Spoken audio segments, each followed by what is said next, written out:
The Thief of Always by Clive Barker. Chapter 1. Harvey Half Devoured.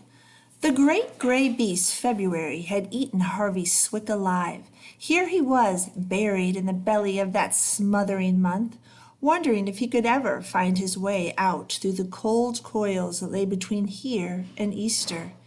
He didn't think much of his chances. More than likely, he'd become so bored as the hours crawled by that one day he'd simply forget to breathe. Then maybe people would wonder why such a fine young lad had perished in his prime. He would become a celebrated mystery, which wouldn't be solved until some great detective decided to recreate a day in Harvey's life. Then, and only then, would the grim truth be discovered. The detective would first follow Harvey's route to school every morning, trekking through the dismal streets. Then he'd sit at Harvey's desk and listen to the pitiful drone of the history teacher and the science teacher, and wonder how the heroic boy had managed to keep his eyes open. And finally, as the wasted day dwindled to dusk, he'd trace the homeward trek. And as he set foot on the step from which he departed that morning, and people asked him, as they would, why such a sweet soul as Harvey had died, he would shake his head and say, "It's very simple." "Oh," the curious crowd would say, "do tell." And brushing away a tear, the detective would reply, "Harvey Swick was eaten by the great gray beast, February." It was a monstrous month, that was for sure, a dire and dreary month.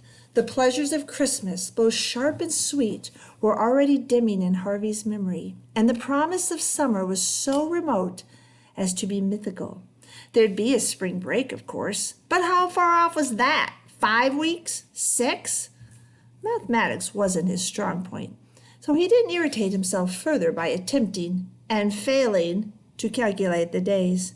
He simply knew that long before the sun came to save him, he would have withered away in the belly of the beast. "You shouldn't waste your time sitting up here," his mom said when she came in and found him watching the raindrops chase each other down the glass of his bedroom window. "Well, I got nothing better to do," Harvey said, without looking around. "Well, then, you can make yourself useful," his mom said. Harvey shuddered. Useful? That was another word for hard labor. He sprang up, marshaling his excuses. He hadn't done this, he hadn't done that, but it was too late. "You can start by tidying up this room," his mom said. But, don't sit wishing the days away, dear. Life's too short. But, that's a good boy." And with that, she left him to it. Muttering to himself, he stared around the room. It wasn't even untidy. There were 1 or 2 games scattered around, a couple of drawers open, a few clothes hanging out, and it looked just fine. "I am 10, he said to himself. Having no brothers and sisters, he talked to himself a good deal.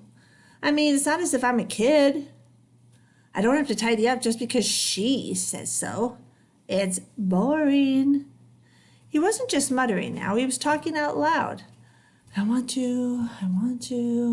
He went to the mirror and quizzed it. What do I want? The straw-haired, snub-nosed, brown-eyed boy he saw before him shook his head. "I don't know what I want. I just know I'll die if I don't have some fun. I will. I'll die." As he spoke, the window rattled, and a gust of wind blew hard against it, then a second, then a third, and even though Harvey didn't remember the window being so much as an inch ajar, it was suddenly thrown open. Cold rain spattered his face.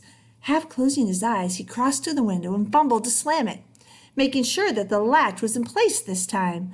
The wind had started his lamp moving, and when he turned back, the whole room seemed to be swinging around. One moment the light was blazing in his eyes, the next it was flooding the opposite wall. But in between the blaze and the flood, it lit the middle of his room, and standing there, shaking the rain off his hat, was a stranger. He looked harmless enough. It was no more than 6 inches taller than Harvey, his frame scrawny, his skin distinctly yellowish in color. He was wearing a fancy suit, a pair of spectacles, and a lavish smile. Who are you? Harvey demanded, wondering how he could get past this interloper to the door. Don't be nervous, the man replied, teasing off one of his suede gloves, taking Harvey's hand and shaking it. My name's Rictus. You are Harvey Swick, aren't you? Yes. I thought for a moment I'd got the wrong house. Harvey couldn't take his eyes off Rictus' grin. It was wide enough to shame a shark, with 2 perfect rows of gleaming teeth. Rictus took off his spectacles, pulled a handkerchief from the pocket of his waterlogged jacket, then started to mop off the raindrops. Either he or the handkerchief gave off an odor that was far from fragrant. The smell, in truth, was flatulent. You've got questions, I can see that, Rictus said to Harvey. Yeah. Ask away, I've got nothing to hide. Well, how'd you get in, for one thing? Through the window, of course. It's a long way up from the street. Not if you're flying. Flying? Of course. How else was I going to get around on a foul night like this? It was either that or a rowboat. We short folk got to watch out when it's raining this hard. One wrong step and you're swimming. He peered at Harvey quizzically. Do you swim? In the summer, sometimes, Harvey replied, wanting to get back to the business of flying. But Rictus took the conversation in another direction entirely. On nights like this, he said, doesn't it seem like there'll never be another summer? It certainly does, said Harvey. You know, I heard you sighing a mile off, and I said to myself, there's a kid who needs a holiday. He consulted his watch. If you got the time, that is. The time? For a trip, boy, for a trip. You need an adventure, young Swick, somewhere out of this world. How'd you hear me sighing when you were a mile away? Harvey wanted to know. Why should you care? I heard you. That's all that matters. Is it magic of some kind? Maybe. Why don't you tell me? Rictus gave Harvey a beady stare. I think you're too inquisitive for your own good, that's why, he said, his smile decaying a little. If you don't want help, that's fine by me. And he made a move towards the window.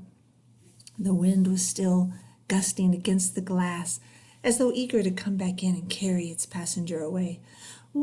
Wait, Harvey said. For what? I'm sorry, I won't ask any more questions. Rictus halted, his hand on the latch. No more questions, eh? I promise, said Harvey. I told you, I'm sorry. So you did. Rictus peered out at the rain. I know a place where the days are always sunny, he said, and the nights are full of wonders. Could you take me there? We said no questions, boy. We agreed. Oh, yeah, I'm sorry. Being a forgiving sort, I'll forget you spoke, and I'll tell you this. If you want me to inquire on your behalf, I'll see if they've got room for another guest. Oh, I'd like that. I'm not guaranteeing anything, Rictus said, opening the latch. I understand. The wind gusted suddenly and blew the window wide. The light began to swing wildly. Watch for me, Rictus yelled above the din of rain and wind. Harvey started to ask him if he'd be coming back soon, but stopped himself in the nick of time. No questions, boy, Rictus said. As he spoke, the wind seemed to fill up his coat. It rose around him like a black balloon, and he was suddenly swept out over the windowsill. Questions rot the mind, he called as he went. Keep your mouth shut, and we'll see what comes your way. And with that, the wind carried him off, the balloon of his coat rising like a black moon against the rainy sky.